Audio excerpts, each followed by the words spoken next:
વિસનગરના ધારાસભ્ય અને રાજ્યના પેટ્રોલિયમ અને ઉર્જા મંત્રી ઋષિકેશ પટેલે વિસનગર એપીએમસી ભોજનાલય હોલ ખાતે નવા વર્ષની શુભકામનાઓ પાઠવી હતી। જિલ્લાના નાગરિકો, વિવિધ હોદ્દેદારો તથા કાર્યકર્તાઓ આ સ્નેહ મિલન કાર્યક્રમમાં ઉપસ્થિત રહ્યા હતા અને એકમેકને શુભેચ્છાઓ પાઠવી હતી।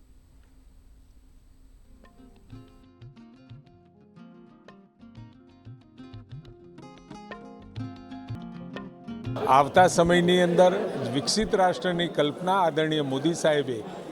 જે કલ્પી છે અને જે દ્રષ્ટિથી અત્યારે ભારત આગળ વધી રહ્યું છે, મને પૂરતો વિશ્વાસ છે